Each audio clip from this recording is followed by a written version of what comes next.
Sir, Bangladesh കത്തുകയാണ്. ഹിന്ദുക്കളെ ആണെങ്കിൽ മൊത്തം ചുട്ടിരിക്കുന്ന ഒരു സാഹചര്യം. ഇതെവിടെ ചെന്ന് അവസാനിക്കാനാണ്? അല്ല, അത് എന്താ കാര്യം എന്ന് വെച്ച് കഴിഞ്ഞാൽ ബംഗ്ലാദേശിൻ്റെ ഒരു സർവനാശത്തിലേക്കാണ് അത് പോകുന്നത്.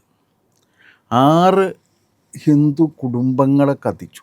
6 കുടുംബങ്ങളെ കത്തിക്കുന്നത് എങ്ങനെ? ഇന്നലെ തന്നെ 2 എണ്ണം കത്തിച്ചു. ഇന്നലെ ആ 2 എണ്ണം കത്തിച്ചു എന്ന് വെച്ച് കഴിഞ്ഞാൽ അത് പ്രത്യേകതയുള്ളതെന്ന് വെച്ചാൽ ഇവരെ 2 പേരെയും ഇതിനകത്തിട്ടിട്ട് പുറത്ത് നിന്ന് ഇത് പൂട്ടും വീട് എന്നിട്ട് തീയിടേണ്. അപ്പോൾ ഇവരെന്നിട്ട് എങ്ങനെയാണ് രക്ഷപ്പെട്ടതെന്ന് വെച്ചാൽ ഇവർ രക്ഷപ്പെട്ടത് ഈ തകരപ്പാളി ഉണ്ടല്ലോ, തകരപ്പാളി പൊളിച്ച് രക്ഷപ്പെടുകയാണ് ചെയ്തത്. അങ്ങനെ വന്നു കഴിഞ്ഞപ്പോഴേക്കും അവരെ ആക്രമിക്കാനൊരു ശ്രമം നടത്തി. കാരണം ഇവരെ എങ്ങനെയെങ്കിലും കൊല്ലണം എന്ന് പറഞ്ഞിട്ട് ആക്രമിക്കുന്നതിന് വേണ്ടിയിട്ട് ഒരു ശ്രമം നടത്തി. ഇന്നലെ വീട്ടിൽ തീ വെച്ചു എന്ന് പറഞ്ഞാൽ സുഖഷിൻ ആൻഡ് അനിൽ ഷിൻ ഈ 2 വീടുകൾക്കാണ് തീ വെച്ചത്. അവരുടെ വീടുകളാണ് തീ വെച്ചത്, പുറത്ത് നിന്ന് പൂട്ടിയിട്ട്. അതിൻ്റെ തലേന്ന് 4 വീടുകളിൽ തീ വെച്ചിട്ട് ഇതുപോലെ തന്നെ തീ വെച്ച് നശിപ്പിച്ചു. ഇതിൽ ആളപായ ആളുകൾ പ്രാണരക്ഷം കൊണ്ട് ഇങ്ങനെ ഇതൊക്കെ പൊളിച്ച് കൂടി രക്ഷപ്പെടുകയാണ്. അപ്പോൾ ആളുകൾ അതിനിടക്കാണ് ആ ദീപു ചന്ദ്രന് ഇത് മറ്റേ എന്താണ് പച്ചയ്ക്ക് കത്തിച്ചത്. അപ്പോൾ ഇങ്ങനെയൊക്കെ ചെയ്യണം എന്നുണ്ടെങ്കിൽ വളരെ പ്രാകൃതമായ രീതിയിൽ ഉള്ള ഒരു ജീവിതത്തിലേക്ക് ബംഗ്ലാദേശ് തിരിച്ചു പോവുകയാണ്. ബംഗ്ലാദേശിന് ഒരു വലിയ സംസ്കാരം ഉണ്ടായിരുന്നു. ആ സംസ്കാരം നഷ്ടപ്പെട്ടിട്ട് പ്രാകൃതന്മാരും രാക്ഷസന്മാരുമായിട്ട് ബംഗ്ലാദേശിലെ ഒരു വിഭാഗം ജനങ്ങൾ മാറിയിട്ട് ഹിന്ദുക്കളെ ചുട്ടുകൊല്ലുക, അക്ഷരാർത്ഥത്തിൽ ചുട്ടുകൊല്ലുകയാണ്. അതിനെ നിയന്ത്രിച്ച് നിർത്താൻ യൂനസിന് കഴിയുന്നില്ല. യൂനസ് സത്യത്തിലൊരു പാവയാണല്ലോ. അപ്പോൾ അവിടെ നടപ്പാക്കിക്കൊണ്ടിരിക്കുന്ന ഈ നയം എന്ന് പറയുന്നത് സത്യത്തിലൊരു ജമാഅത്തെ ഇസ്ലാമിയാണ്. അവരതിനു വേണ്ടി ഫണ്ട് ഇറക്കുകയും ചെയ്യുന്നുണ്ട്. ഇപ്പൊ ഫെബ്രുവരിയിൽ ഇലക്ഷനും വരാൻ പോകുന്നു എന്ന് പറയുന്നു. എന്നിട്ടും മനഃപൂർവ്വമല്ല ഈ കലാപം ഉണ്ടാക്കുന്നത്. അല്ല, ഇതിനകത്ത് 2-3 കാര്യങ്ങളുണ്ട്. ഒന്ന് എന്താ വെച്ചാൽ ഈ വർഗീയ കലാപങ്ങൾ ഉണ്ടാക്കി കഴിഞ്ഞാൽ ഒരു ഗുണമുള്ളതെന്ന് വെച്ചാൽ ഹിന്ദുക്കൾ അവിടെ നിന്ന് ഓടിപ്പോരും. അപ്പോൾ ഹിന്ദുക്കളുടെ കൃഷിഭൂമിയും അവരുടെ വ്യാപാര സ്ഥാപനങ്ങളും മുസ്ലിങ്ങൾക്ക് കിട്ടും. അങ്ങനെ ഒരു സാമ്പത്തിക മോഹവും കൂടി ഇതിൻ്റെ പിന്നിലുണ്ട്. രണ്ടാമത്തെ കാര്യം എന്താണെന്ന് വെച്ചാൽ ജമാഅത്തെ ഇസ്ലാമി ഇസ്ലാം ഒഴികെയുള്ള എല്ലാ മതങ്ങൾക്കും എതിരാണ്. എല്ലാ മതങ്ങളെയും കത്തിച്ച് കൊല്ലണം എന്നുള്ളതാണ് അതിൻ്റെ ഒരവസ്ഥ. അതിനും ഒരു കാരണമുണ്ട്. എന്താണെന്ന് വെച്ച് കഴിഞ്ഞാൽ നമ്മൾ മനസ്സിലാക്കേണ്ട ഒരു കാര്യം, ഈ അറബ് രാജ്യത്തിൽ നിന്നും വന്നിരിക്കുന്നത് കൊണ്ട് തന്നെ ഇതിന് ചില പ്രത്യേകതകൾ സംഭവിച്ചിട്ടുണ്ട്. അതെന്താണെന്ന് വെച്ച് കഴിഞ്ഞാൽ ലൈഫ് ഓഫ് മുഹമ്മദ് എന്ന് പറഞ്ഞ് ഹൈക്കൽ എന്ന് പറഞ്ഞ ഒരാൾ എഴുതിയിരിക്കുന്ന ഒരു പുസ്തകമുണ്ട്. പ്രവാചകൻ്റെ ഔദ്യോഗികമായ ജീവചരിത്രമാണ്.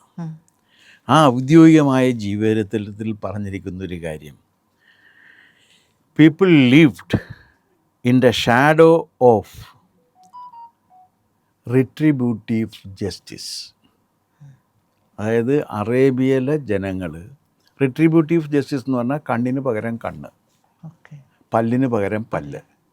അപ്പോൾ കണ്ണിന് പകരം കണ്ണ്, പല്ലിന് പകരം പല്ല് എന്ന് പറയുന്ന ഒരു ശിക്ഷാ വ്യവസ്ഥ പിന്തുടരുന്ന ഒരു ജനതയായിരുന്നു അറേബ്യയിൽ ഉണ്ടായിരുന്നത്. അതാണ് അവരുടെ culture.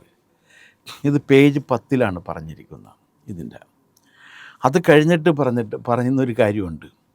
In the desert the basic unit of life is not the state but the tribe. രാഷ്ട്രസങ്കല്പം എന്ന ഒന്ന് അവർക്ക് ഉണ്ടായിരുന്നില്ല, പകരം ഗോത്രസങ്കല്പമാണുള്ളത്.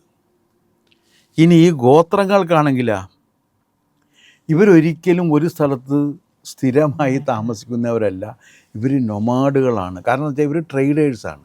അപ്പോൾ ഒരു സ്ഥലത്ത് ഇവർ താമസിക്കുന്നവരല്ല. യമനീസുകൾക്ക് മാത്രമാണ് കൃഷിയും സ്ഥിരതാമസവും ഒക്കെ ഉണ്ടായിരുന്നത്, ഇവർക്കതുണ്ടായിട്ടില്ല. അപ്പോൾ ഇങ്ങനെ വളരെ പ്രാകൃതമായ ഒരു അവസ്ഥയിൽ ജീവിച്ചിട്ടുള്ള ഒരു ജനതയെയാണ് പ്രവാചകർ നേരിടേണ്ടി വന്നത്. ആ ജനതയെ നേരിടുന്നതിന് വേണ്ടിയാണ് പ്രവാചകൻ അദ്ദേഹത്തിൻ്റെ സിദ്ധാന്തങ്ങൾ അവതരിപ്പിച്ചിരിക്കുന്നത്. ദൈവം കൊടുത്താണെന്നൊക്കെ ഉള്ളത് നമുക്കിനി തെളിയിക്കേണ്ട കാര്യമാണ്. പക്ഷേ എന്നാലും മുസ്ലിങ്ങൾക്ക് അങ്ങനെ വിശ്വസിക്കാനുള്ള എല്ലാ അവകാശവും ഉണ്ട്. ദൈവം കൊടുത്താണെന്ന് പറഞ്ഞപ്പോൾ നമുക്ക് അതിനെ എതിർക്കാൻ പറ്റില്ല. അവർക്ക് ചിലപ്പോൾ ദൈവം കൊടുത്തിട്ടുണ്ടാകാം, നമ്മൾ കണ്ടിട്ടില്ലല്ലോ.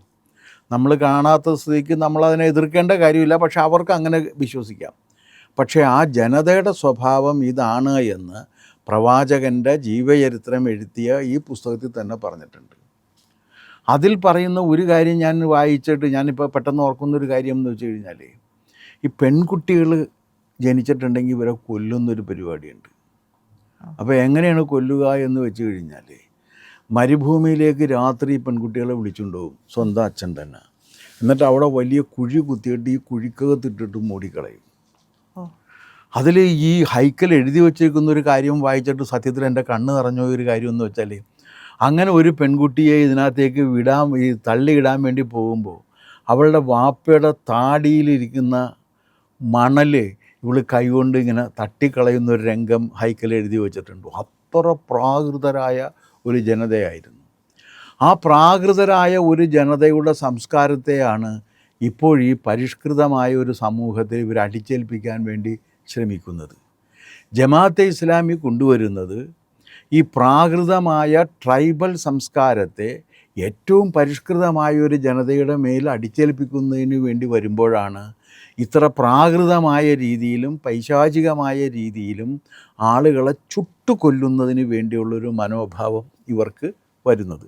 അതാണിപ്പോൾ ബംഗ്ലാദേശിൽ വന്നിരിക്കുന്നത്. പക്ഷേ ബംഗ്ലാദേശിന് അതിൻ്റേതായൊരു വലിയ സംസ്കാരം ഉണ്ടായിരുന്നു. ആ സംസ്കാരത്തെ മുഴുവനും ഇവർ മൂടിക്കഴിഞ്ഞു, ജമാഅത്തെ ഇസ്ലാമി.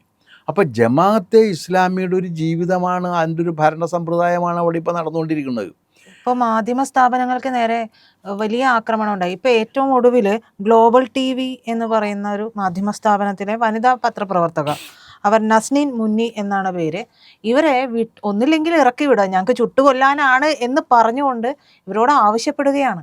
അതെ, കാരണം ചുട്ടുകൊല്ലുക എന്നുള്ളതാണ് ഇപ്പോഴത്തെ അവരുടെ നീതി. ഇത് മറ്റേ അവിടെ ഉണ്ടായിരുന്ന ട്രൈബ്സ്, ഞാൻ നിങ്ങളോട് പറഞ്ഞില്ലേ, ഈ ഹൈക്കൽ എഴുതി വച്ചിരിക്കുന്ന ഒരു കഥയാണ് കാര്യമാണ് ഞാൻ നിങ്ങളോട് പറഞ്ഞത്. കാരണം മക്കളെ കൊണ്ടുപോയിട്ട് നിലാവുള്ള രാത്രികളിൽ മരുഭൂമിയിൽ കൊണ്ടുപോയിട്ട് അത് കുഴി കുത്തിയിട്ട് ജീവനോടെ മക്കളെ കുഴിച്ചു മൂടിപ്പോകുന്ന പെൺമക്കളെ കുഴിച്ചു മൂടിപ്പോകുന്ന പിതാക്കന്മാരുടെ പാരമ്പര്യമാണ് ജമാഅത്തെ ഇസ്ലാമിക്കുള്ളത്. അവരെ അപ്പോൾ ചുട്ടുകൊല്ലണമെന്ന് തന്നെയാണ് പറയുന്നത്. അവളെ വിട്ടുതരും, ഞങ്ങൾക്ക് അവളെ കൊല്ലണം എന്നാണ് പറയുന്നത്. ആ ബ്ലഡുകൾ, ഇവരുടെ ബ്ലഡിൽ മുഴുവൻ ഇങ്ങനത്തെ അത് അവരുടെ ജീനിൽ, കൾച്ചറൽ ജീനിൽ ഇത് വന്ന് പെട്ടുപോയി.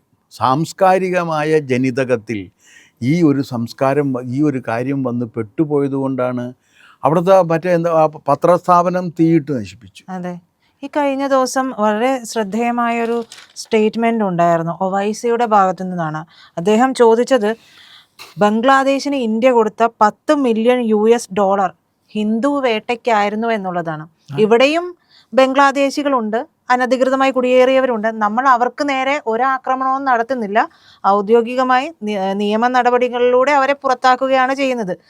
ഇവിടെയുള്ളവർക്കും വേണമെങ്കിൽ ഇത്തരത്തിൽ ചെയ്യാം, പക്ഷെ അത് നമ്മുടെ സംസ്കാരമല്ല, അങ്ങനെ ചെയ്യാനും പാടില്ല. ഇപ്പോൾ ഒവൈസി പോലും അത് മാത്രമല്ല, ഇപ്പോഴും കൊടുത്തുകൊണ്ടിരിക്കുന്നുണ്ടല്ലോ. ഈ ഇന്ത്യയിൽ നിന്ന് ധനസഹായം സ്വീകരിച്ചിട്ട് ഈ ബംഗ്ലാദേശ് രൂപീകരിക്കപ്പെടുമ്പോൾ 27% ഹിന്ദുക്കളുണ്ടായിരുന്നു. ഇപ്പം എത്ര ശതമാനം ഉണ്ടെന്ന് നിങ്ങൾ എടുത്ത് നോക്കി, 2-3% ഉള്ളു. ബാക്കി 24% ഹിന്ദുക്കളെയും ഇതുപോലെ കൊന്നൊടുക്കുകയാണ് ചെയ്തത്. ഈ സമാധാനത്തിൻ്റെ മതം എന്ന് പറയുന്നില്ലേ, സമാധാന പ്രസ്ഥാനം ഈ 27%-ൽ 23%-യും കൊന്നൊടുക്കി. കുറേ പേര് ജീവനും കൊണ്ട് ഇങ്ങോട്ട് പോന്നു. ഇപ്പോൾ അങ്ങനെ ജീവൻ രക്ഷിക്കാൻ വേണ്ടി ഇങ്ങോട്ട് വരുന്നവർക്ക് ഇവിടെ പൗരത്വം കൊടുക്കുമെന്ന് ഗവൺമെൻറ് തീരുമാനിച്ചിട്ടുണ്ട്, ഇന്ത്യ ഗവൺമെൻറ്. അപ്പോൾ ഇനി ഇത് കൂടാതെ തന്നെ ഇവിടെ നിന്നാണ് 50,000 ടൺ അരിയും മേടിച്ചുകൊണ്ട് പോയി തിന്നുന്നത്. ഇപ്പോഴും അവിടെ ഭക്ഷണമില്ല, മരുന്നില്ല, യാതൊന്നുമില്ല. യൂനസ് അവിടെ ഇല്ല, യൂനസ് പുറത്തെവിടെയോ ഇരിക്കുകയാണ്. യൂനസിന്റെ സാമ്പത്തിക ഉപദേഷ്ടാവ് എന്നിട്ട് ഇപ്പൊ പറയുന്നത് ഇന്ത്യ പോലുള്ള ഒരു വലിയ അയൽക്കാരനെ പിണക്കാൻ ആഗ്രഹിക്കുന്നുണ്ട്, പക്ഷേ അവിടെ ഹിന്ദുക്കളെ കൊല്ലുകയും ചെയ്യും. രണ്ടും കൂടി നടന്നു പോകാൻ സാധ്യമല്ല. രണ്ടും കൂടി രണ്ടും കൂടി നടന്നു പോകാനായിട്ട് സാധ്യമല്ല. ഇവർക്ക് 2 യജമാനന്മാരെ ഒരേ സമയം സേവിക്കണം എന്ന് പറഞ്ഞാൽ നടക്കില്ലല്ലോ. ഹിന്ദുക്കൾ അവിടെ ചുട്ടുകൊല്ലുകയും ഇന്ത്യയിൽ നിന്ന് ധനസഹായം സ്വീകരിക്കുകയും ചെയ്യുന്നൊരു പരിപാടി നടക്കില്ല. അത്ര ജനറസ് ആയിട്ട് നമുക്ക് സഹായിക്കാൻ പറ്റുമെന്ന് തോന്നുന്നില്ല. കാരണം നമ്മൾ ചത്തുകൊണ്ടും നമ്മളെ കൊല്ലാൻ അവരെ അനുവദിച്ചുകൊണ്ടും നമ്മളെ കൊല്ലുന്നതിന് വേണ്ടി അവർക്ക് ആഹാരവും പണവും കൊടുക്കുക എന്ന് പറയുന്നത് ഒരു നല്ല രീതിയല്ല. എത്ര കാലം ഇങ്ങനെ പോകാൻ പറ്റും? ഇപ്പം നിലവിലുള്ള സംവിധാനത്തിൽ ഇത് സംബന്ധിച്ചുള്ള വ്യാപാര ഉടമ്പടികളൊക്കെ ഉണ്ടെങ്കിൽ അവർക്ക് കൊടുക്കേണ്ടി വരും, ആ ഉടമ്പടിയുടെ ഭാഗമായിട്ട്. പക്ഷെ അത് അധികകാലം പോകും എന്ന് അവർക്ക് കരുതാൻ നിർവാഹമില്ല. കാരണം ആ രാജ്യം നശിപ്പിക്കുകയാണ് ഈ യൂനസ് ചെയ്യുന്നത്. ഇയാൾ ഭരണം ഏറ്റെടുത്തിട്ട് ജമാഅത്തെ ഇസ്ലാമിയെ ഭരിക്കാൻ വേണ്ടി ചുമതലപ്പെടുത്തിയിട്ട് അവർ ശരീഅത്ത് നിയമം നടപ്പിലാക്കുകയാണ്. ആ ശരീഅത്ത് നിയമപ്രകാരമാണ് ഇവരെയൊക്കെ ചുട്ടുകൊന്നുകൊണ്ടിരിക്കുന്നത്. ആ ശരീഅത്ത് നിയമമാണ് ഹിന്ദുക്കളെ ചുട്ടുകൊല്ലാൻ പറയുന്ന റിട്രിബ്യൂട്ടീവ് ജസ്റ്റിസ്. നേരത്തെ പറഞ്ഞില്ലേ? കാരണം ആ അറബ് ജനത അവർക്ക് ഒരു രാഷ്ട്രസങ്കല്പം ഉണ്ടായിരുന്നില്ല, അവർക്കുണ്ടായിരുന്നത് ഗോത്രസങ്കല്പമായിരുന്നു. ആ ഗോത്രസങ്കല്പമാകട്ടെ പരസ്പരം കൊന്നു തിന്നാനും കണ്ണിന് പകരം കണ്ണ്, പല്ലിന് പകരം പല്ല് എന്ന് പറഞ്ഞ് ജീവിച്ചിരുന്നൊരു സമൂഹം. ആ സമൂഹത്തിൻ്റെ നിയമങ്ങളാണ് പ്രവാചകൻ എടുത്തു വച്ചിരിക്കുന്നത്. അതുകൊണ്ടാണ് ജൂതനെയും ക്രിസ്ത്യാനിയെയും എവിടെ വെച്ച് കണ്ടാലും കൊല്ലാമെന്ന് പറയുന്നത്. അവൻ തെറ്റ് ചെയ്തു എന്ന് പോലും അന്വേഷിക്കേണ്ട കാര്യമില്ല എന്നാണ് പറയണം.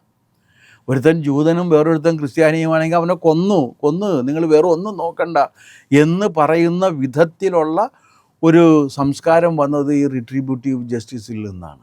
അതിൽ നിന്ന് മാറിയിട്ടില്ല അവർ. കാരുണ്യത്തിൻ്റെ ലേശം പോലും ഇല്ലാത്ത ഒരു നിയമവ്യവസ്ഥ ബംഗ്ലാദേശിൽ ഇപ്പോൾ നടമാടുകയാണ്. അതുകൊണ്ടാണ് ഹിന്ദുക്കളെ ചുട്ടുകൊല്ലുന്നത്. പക്ഷേ ഇപ്പോഴും നമ്മുടെ നാട്ടിൽ അവർക്ക് മനുഷ്യാവകാശം പറയുന്നവരാണ്. അല്ല, അതങ്ങനെ പറയും. നമ്മുടെ നാട്ടിൽ അങ്ങനെയാണല്ലോ, എപ്പോഴും ചുട്ടുകൊല്ലുന്നവർക്ക് മനുഷ്യാവകാശമാണ്, കൊല്ലപ്പെട്ടവന് ഒരു അവകാശവുമില്ല എന്നാണ് നമ്മുടെ മനുഷ്യാവകാശ പ്രവർത്തകരൊക്കെ വിശ്വസിക്കുന്നത്.